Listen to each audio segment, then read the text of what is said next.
Welcome back mga kabayan, dito po tayo ngayon sa Japanese Tunnel. Ito po yung tunnel ng mga Hapon. Na-discover po ito noong taong 1942. So, ito po yung kalsada na ginagawa noon dati.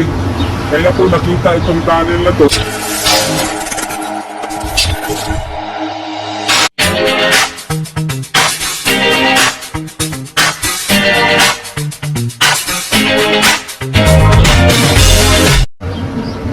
Ang mga gumagawa ng tunnel nito mga kabayan, ng prisoner of World War II, yun po yung mga Pilipino na silang gumagawa nito, na mano-mano po nilang ginagawa. Dahil ito po yung mga taguan ng Hapon dati nung dumating yung mga Amerikano sa Pilipinas. So dito po nilalagay yung mga gamit nila, yung mga armas o ano mga gamit. So ito na po yung hotel nila na tinatayo dito sa Japanese Tunnel. So dinibelo po ng mga Lim family. So ito may mga fall din sila, yan, fall. Then ito restaurant nila. Pasok po tayo sa loob ng hotel. At tingnan natin anong meron na sa loob. So ito po yung maabutan natin ito sa Japanese Tunnel.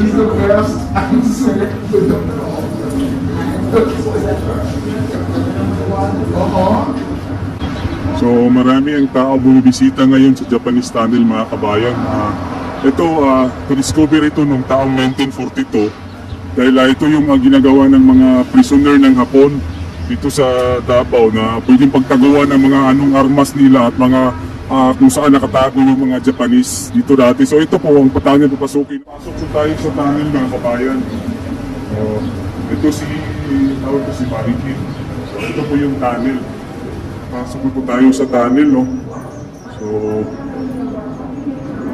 tingnan po natin kung ano meron. Dito daw yung kinulong yung mga Pilipino, yung mga prison of war ng mga Japanese dati. So ito maraming guest ngayon. Dito naman is the source of water. Ang water, hindi po siya nawawala ng water kahit walang ulan ng river.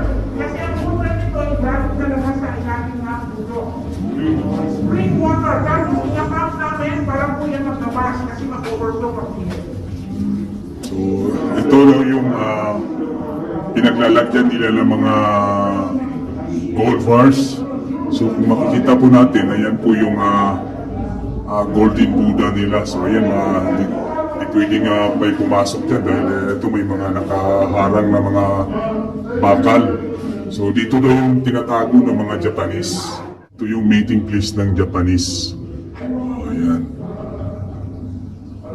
So nilagyan na po ng ilaw ng nag-develop na Lim family rito. So ito po yun.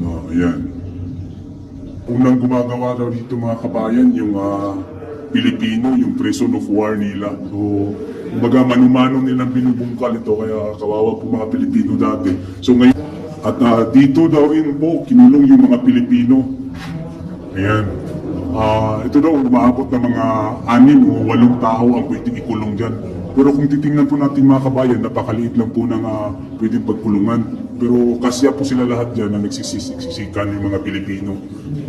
Pagkatapos nila gumawa ng tunnel, so balik na naman sila sa kulungan. Mga victim of prison of war dati. Ayan ito. So dito kinulong yung mga Pilipino. Dito daw, kasya ng mga 8 tao. Pero dito po kaliit lang, kita po yung kabayan nila.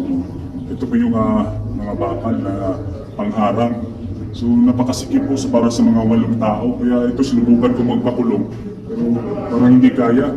Ganun kahirap pala naranasan ng mga Pilipino dati dito sa kamay ng mga emperor at ito Japanese. So yung tunnel, ayan.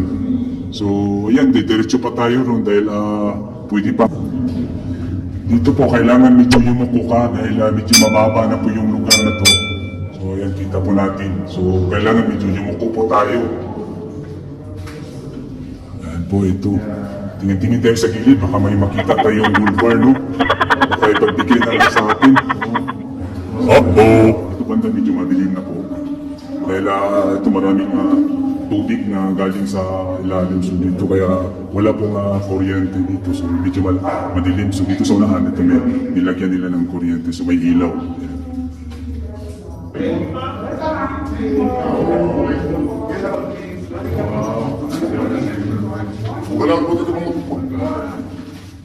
dapat na rin mag-building o mag-building talaga sa ibang building. Yun ang inventer, sir?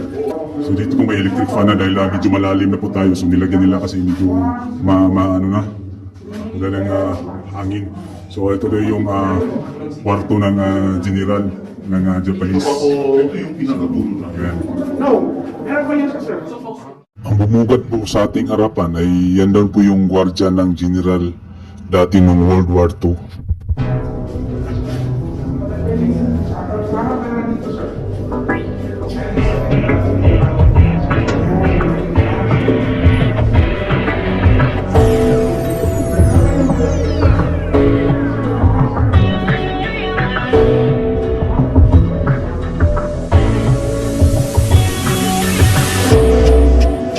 Salamat po ate.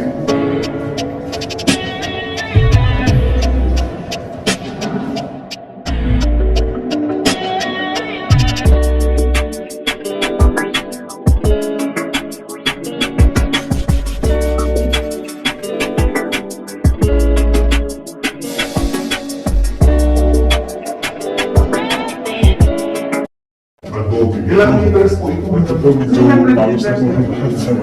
Pandarin na lang natin. Adobe po yan. Adobe na. O, Pilipino ang gumawa,